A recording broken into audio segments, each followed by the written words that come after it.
What's up YouTube, I'm just another guy and welcome to my Parks to Premier League series in which we take Billericay from the low depths of the Blue Square Bet South and try and turn them into Premier League giants, hopefully one day anyway. So after completing our first season in League 2, we've come back for our second season. Hopefully we can build on a very good start in which we finish mid-table. So let's jump straight into some transfers. And a lot of people went out. There's a lot of action, of course, taking the step up. First season, I didn't want to make too many changes because, of course, you don't know how your team are going to adapt. You may need a few players there. You may be surprised. You may find a person you didn't expect to do well play really well. And so, come the second season, now that I'm in my second season with them here, I decided to release a lot of people. Huge chunk were released all on the same day. These were youth players that never quite made it, and I never thought they were going to become anything. So they all went, and you can see here they're not of a great standard at all. They're on non-contract basis. They're picking up £55 a week, but the sheer amount of them meant that they did add up to about £600 a week off the wage bill. So that's a decent amount there.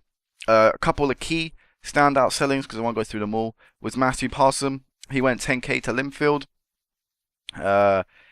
Aidan Blanchard, he was quite a key player for us through the lower leagues. He's gone now to St. Pat's on a free transfer. Two guys here, both went to Linfield. Ewan Wirren. Didn't really find him a great player here. Mainly never really played a huge majority of games. So in the end, he went to Linfield. And also, the same day, Danny Mills went to Linfield. 40k. Great player for us in our first year in the Blue Square Bet Premier. We cannot deny that. Looking back, I'll say he really did help us in the lower divisions, but he just couldn't step up to League 2.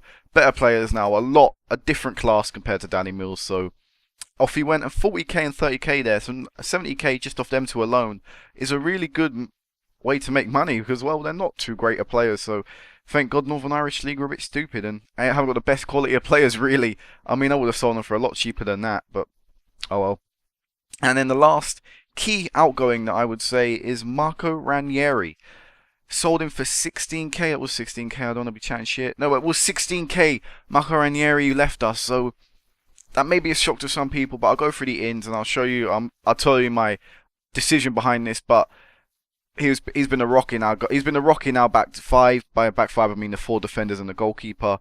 He was always the first name on the team sheet. No matter if he had a good game, bad game, I knew he could always make up for it.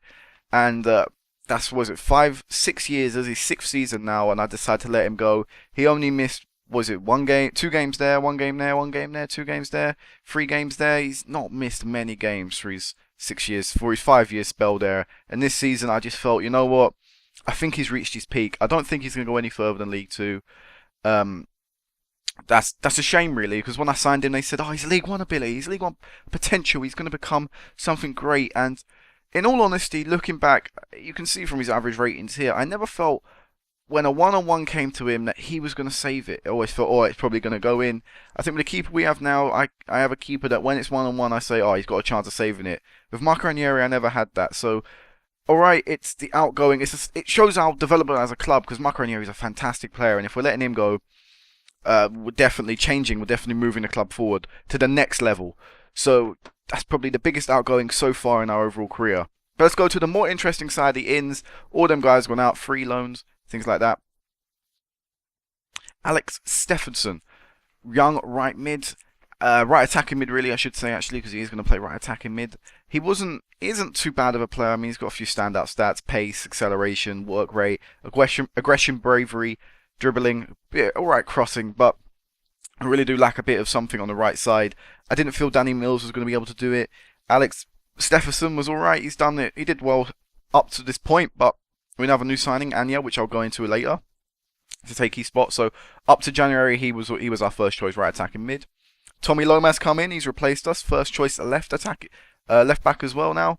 Again, look at some good standout stats: pace, acceleration, tackling, marking, heading.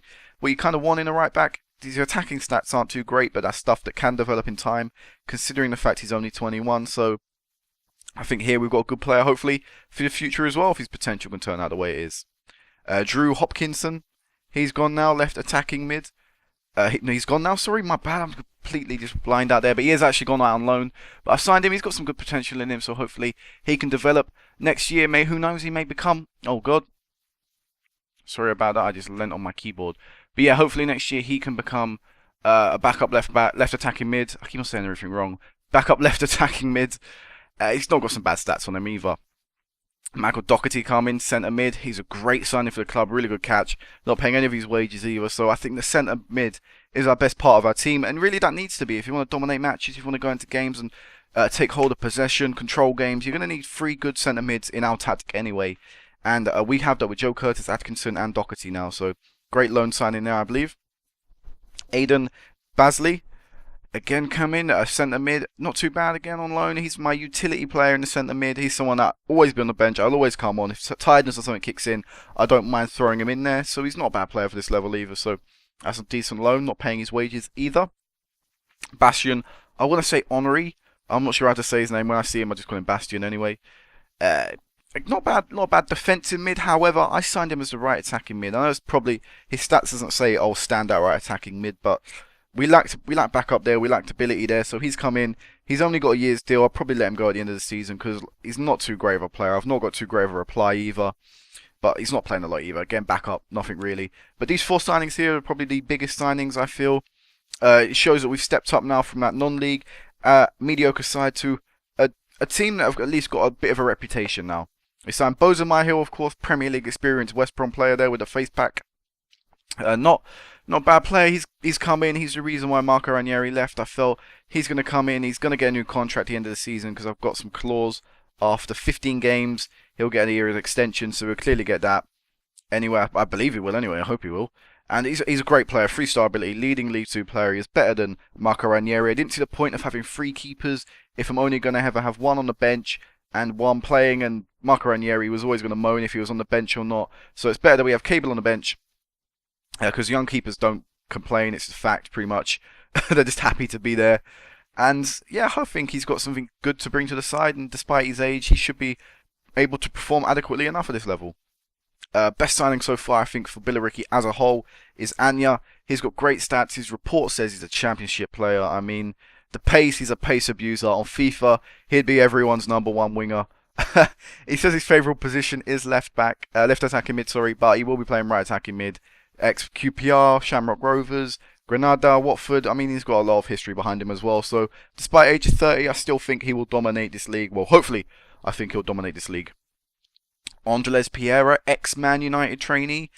Again, some great stats here. A great catcher for the club. Leading League 2 player with championship potential. Hopefully he can reach that potential. It does say he's a centre attacking mid, but I will be dropping him back into the centre of the mid.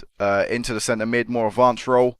And he's already made 3 appearances for us. Not too great, but he's just got to readapt really because he's never made an appearance in his life. So it's going to take some time to get used to first team football, League 2 football, but I think he'll be a great player in the future for us as well. And our latest guy was Lol. What a name, the South Sudan international. Backup striker, backup right attacking mid as well. He's pretty much backup to do everything.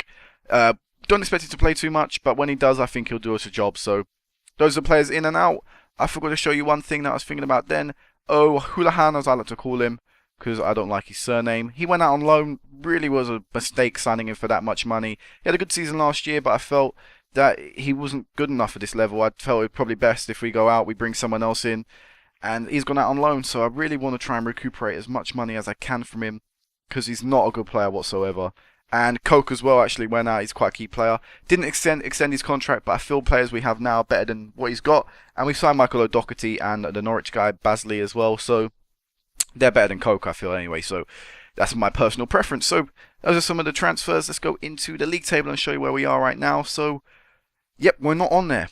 That's how well we're doing. We have to scroll down. We're 21st in the league table. That's quite a shock compared to what was last year. So let's go on our past positions. I think this could probably tell us a story, maybe. Yeah, basically we haven't been playing too well this season. We had a really bad run. We're trying to pick it up right now. I think the main aim for this season, reaching this stage now, is just to survive relegation. We can't get too ahead of ourselves. I can't be delusional and say, oh, we're gonna get playoffs this year, because that would be stupid, that would be silly of me, and that could even risk the club getting relegated. I have to say, alright, I have to look at games, I have to go, where am I going to go attacking, where am I going to go control, where am I going to counter, when I take the lead I need to go counter, I need to try and retain possession, I need to be tactical now. Before, the club could play well without them, but now, for some reason, the squad has somewhat weakened, which I feel is strange considering I feel we've strengthened on the side, but the situation I have to deal with. We've only got 7 wins, 9 draws, 13 losses. We're conceding a lot of goals, so hopefully with a new keeper coming in, he can help us control some of that and maybe win some more games. So let's go into the fixtures and have a look at what's been happening so far. So we lost 4-2 against Ayr Wimbledon in the Capital One Cup, but I'm not too disappointed. Ayr Wimbledon are a league above us. Bamford did smash us a bit, but the fact we put on a good show, the fact we didn't get dominated on possession, okay, shots they did wipe us around, they did smack us about a bit, but I think it was an encouraged performance by the team, and looking back, I say that's a respectable result. I mean, the fact we wasn't really too mad, like 3-0, 4-0, 5-0 like I expected we're going into the game. First game of the season, we won 2-1 to Rotherham. Let's look at these goals quickly. What I'll do is I'll speed up these goals because I've realised they take quite a long time. But Anthony Foster and Joe Curtis getting us 2 goals, giving us a 2-goal lead. Rotherham did peg one back, but come the end of the match, we managed to come away with 3 points. So Foster scoring from a corner, like most centre-backs only do. Curtis scoring an impossible angle goal, which I've noticed a lot in FM. But either way, it was 2 goals, and a set piece proved crucial again for both sides as they picked up their goal from a free kick. So we continued that goal win there against Rotherham with a 1-1 draw to Tamworth. Adam Noble picking up his first goal of the campaign. Adam Noble, I said, should be clinical for us this season, and he scores for how many goals now? 1, 2, 3, 4, 6 goals in 4 games there, managing to pick up 2 wins in the process and 1 loss only. So we then did lose our first game of the season, in the league anyway, to Fleetwood 2-1. That's kind of disappointing, really. Adam Noble scoring a 68th minute goal, but we went 2 goals down really early on. We did have a lot of chances to make up for it, but the squad just never seemed to. Just poor defending. There you go, see Anthony Foster to blame for some of them goals there, and Neil Stubbs, who have come in and been my #1 choice right back this season. But that was disappointing there. First loss of the season, but I knew it was always going to come. Sometimes it's better to get that first loss of the season out early on, because that way it doesn't affect morale too much. But we bounced back 3-0, hat-trick from Adam Noble in a great game against Gillingham. Then beat Leyton Orient on penalties in the Johnston Paint Trophy, not missing any of ours. Baisley, Noble, Stone and Diallo scoring all 4, managing to knock out Leyton Orient. So we're through to the next round in the Johnstone Paint Cup, which I would like to win. Maybe not this season, maybe not next season, but I would like to win that at some stage, maybe. However, we couldn't repeat our penalty win against Leyton Orient, as this time they beat us 1-0 despite us dominating this game. They managed to come away with a 1-0 win, so that was disappointing, considering coming off a fantastic penalty win. But we bounced back again. We like a bit of bounce back ability. Kidderminster 1-0. Anthony Foster scoring from the corner yet again, because like I say, most centre-backs can only score from corners for some reason. And again, 1-0 against Port Vale. Adam Noble scoring 6 minutes gone. You see Adam Noble seems to like scoring early, as yet again an early goal earns us a 1-1 draw against Exeter. Obviously, they scored in the 6th minute. This was quite strange. First 10 minutes of the game, everything seemed to happen. From that stage on, nothing. So it's a bit of a ball draw there. Then drew 2-2 to Wrexham. Let's have a look at these goals anyway. I know I haven't shown goals in a while. So Diallo and Doherty scoring 2 minutes apart, giving us a 2-1 lead after Karim Rossi scored. However, they scored in the 68th minute, making it 2-2. So build-up play from their defence there earns them the 1-goal lead, as a cross from the right. Rossi's there. Cable in goal because Macaronieri was injured. Couldn't save that. Poor goalkeeping there. Probably could have prevented that if it was a different keeper. Adam Noble plays out wide to Diallo and just smashes it past the keeper. Great passing movement, great run and great shot, getting us back in the game. Again, just poor play from Nen, giving away the ball. Stephenson plays it to Noble, plays it to Doherty, a lovely run once more, and smashing it into the back of the net, giving us a 2-1 lead. However, we couldn't hold that as we give away possession this time. Mick Miller, nope, I thought Mick Miller would give it away, but we gave away possession, looking for a stupid ball. Played it down the wing they did, and yet again another cross, dooming us to the draw. Disappointing that we can't control these crosses, but oh well. So then we went on 2 games losing in a row, losing 3-0 to Stockport and another 3-goal deficit as we lost 4-1 to MK Dons. Adam Noble again scoring early, but this time not enough, as we got absolutely demolished against MK Dons. So despite scoring really early, for some reason we fell apart. 2-2 this next though, so at least we weren't losing anymore. That's why I saw that game. We're going 2-2 to Doncaster. Doncaster, of course, are a big team in real life, and I find it's a great win, a great draw considering we were way to home. They have such a big stadium. They are a big club, I see them anyway. Will Brister and Adam Noble both getting on the score sheet there. First time Will Brister scored this season. We then won 3-1 against Crawley. Let's have a look at these goals because this is a memorable win. It's a win against a League One opposition. So that's kind of strange. They did take the lead after 6 minutes. We'll see that goal right now. But we bounced back. We didn't have Adam Noble playing. I was resting him up or he was injured. One of the two. I can't quite remember. But what a strange goal to score. Certainly didn't mean it. I mean, it looked like he just smashed it and the ball suddenly curved. But straight away from kickoff, we thought, nope, we're not having that. We're going to get back into the game. Loza scoring when I needed a striker to step up and score. He was there. That was great performance. That was a great goal for him. Nice little bit of passing movement here. Someone just couldn't take the dig. Finally, someone did. Jacobson finessing it beautifully into the corner of the goal with his left foot. And this time they were caught on a counter-attack. They must have been throwing player forward, trying to get back the goal. And Diallo just running it into the near post and slotting it past the keeper. So great 3-1 win there. Really memorable. Probably the highlight of the season, really. Then we won 1-0 against Burton. Again, Adam Noble scoring early, but this time it was enough to earn us 3 points. Then we go on a bad run here. Really bad run of games. So we lose 4-0 to Barnet.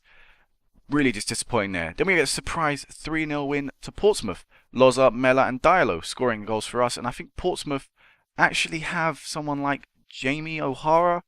Is it? I want to say they have. Yep, they have Jamie O'Hara. So it's quite a big name player in my opinion, playing at this level of football. He does love the club though, I think. Because I checked it out when he was playing. Because I was like, Jamie O'Hara, is that? I don't actually believe that. Like, it's quite strange. But yeah, they have quite a few big name players in their squad, Portsmouth. So to beat them 3-0. Then we go on a terrible run of how many games? 3, 6, 7 games without a win. Starting off losing 2-0 to Grimsby. Then we lost 2-0 to Barnet. Then we lost 2-0 to MK Dons. This time, that game though was in the FA Cup first round. Again, not too disappointed. I would have liked to have gone on an FA Cup run. But at least it gives us the ability to concentrate in the league, as most managers like to say. But that's an actual legitimate reason here because we're doing terribly in the league. And we lost 2-1 to Bristol Rovers. Adam Noble scoring our first goal in 3 games. So we had a bit of a goal drought there. Then we lost 1-0 to Shrewsbury. Looked like maybe we were coming back into it because now we were scoring. We weren't conceding as many goals. But then we drew 3-3 to Southend. Took Stephenson, Noble and an own goal to earn us the draw and earn us a point. We then lost 2-0 to Carlisle again. Still not winning in so many games, but we managed to get a penalty shootout win in a Johnstone Paint Trophy quarter-final. So we've actually gone quite far in this tournament. Another penalty shootout win as well, Adam Noble, getting us back into the game, getting us 1-1. And we managed to hold out, really, because despite the fact we dominated, we never really troubled much. And there you go, we managed to win on penalty. Adam Noble missing his penalty, but the other 3 guys making up for it. So then we couldn't carry the win in the Johnstone Paint Trophy into the league, losing 2 games on the bounce. Mansfield 3-0 and Barrow 3-1. So Barrow game was quite disappointing because they're not a big team. We should have beat them. At least we picked up some form, 4 games without a loss, drawing 1-1 to Tamworth, winning 1-0 to Rotherham. Let's look at this goal, which gave us our first league win in an absolute age. Adam Noble again scoring early, as an act for scoring early. I don't know why he might just come out the blocks really quick. It's a good little characteristic to have if you can score early on, because it gives us that upper hand in any game. It really, no matter how big or small a team, he seems to just like to score early. Will Brister has the shot. Adam Noble whips it back in. Starts running back into the box, finds the ball from Brister and smacks it into the bottom corner of the net. Nice win. I just clicked on the wrong button the first time of the thing. So then we lose 2 games in a row. Then we draw 2 games in a row, sorry. Doherty and Loza scoring, making it 2-2. And then Anya, first game of the season, scoring first game for us, his debut. This was, scored 2 goals in 4 minutes. I thought, that's great. Come on, get your hat-trick. He missed so many chances from that point on. We had 24 shots. I probably think 10 of them went to Anya, and he just missed all of them. Appalling, really. It's strange to say that. He got man of the match and he scored 2 goals, but I say he played appallingly. If you miss that many chances, you should not get man of the match, in my opinion, because I think it cost us the game in the end when they pegged 2 goals back in the second half and drew 2-2. We rued them chances he misses. Then we lost 2 games in a row, though. So we went back to our losing ways, losing 2-0 to Gillingham and losing 2-1 to Torquay in the Johnstone Paint Trophy. But again, out of the cup gives us more time to concentrate on the league. And just before I came to you, before I remembered, oh crap, I've got a record in January, we drew 1-1 to Kidderminster. So we haven't had a really poor, inconsistent form so far. The start of the season wasn't too bad up to a point.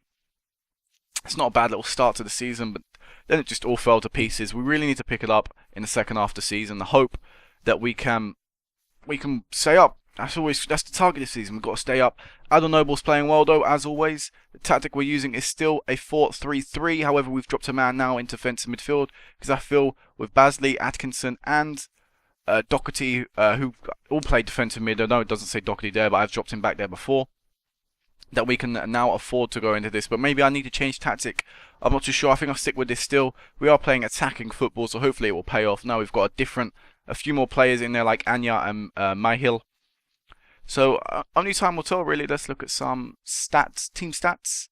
How is our spending, Allery? I normally don't do this, but we're spending almost $1 million a year now on wages, so that's quite a big increase. Our average attendance is 2,167, so not the lowest in the league anymore. Still needs to improve though. Looking at the financial situation in a second. Goals scored. Adam Noble has scored 14 goals, so really he's carrying the team. If it weren't for him, we wouldn't be where we are right now. So a real blessing that he's still here and still chugging on for us. So let's go on to the what should I go to? Awards. Have we got any awards? I don't believe we've got any awards anyway. And why did I go and goal of the season? I don't see manager of the month. Why did I go on that again? That's year player of the month. Anyone in? You see a couple of regens now are coming into the game, like David Wharton. Young player of the month. Anyone in there? Nope. So we haven't really. Oh, Adam Noble got second there. In what month is that? In September. So that's probably the only standout thing we've got so far. And Mick Miller got in there as well. Let's go to the financial situation and you'll see that we're on a downslope and it looks like it's not going to stop. So we made a lot of money in the Blue Square Bet Premier, surprisingly. We actually did earn a lot of money, but we're losing it now and we've actually had a change over in owners. Sorry about this, I haven't played this in a while. How do I see this again? Landmarks. Yep, we actually did take over in owner. Just quite recently, actually in November, a new man, Alex Pryor, has come in, and he took out a bank loan. He gave us a loan, try and take out some of our debt, but he really didn't do anything more than just add a bit more money we have to pay each month. So we need an increase in fans coming in. We need new sponsors really, because I think we can get more money out of our sponsors now. We just need new everything. So we've got our main kit sponsor running at the end of the season. Hopefully that can bring in some more money. But right now, looking back at them transfers I made last year, they were a huge mistake and they're costing us because we spent about 300k, something like that last year. If you take that off then now, we're still alright in our finances. So that was really poor decision making from me. You see $1 million lost last year.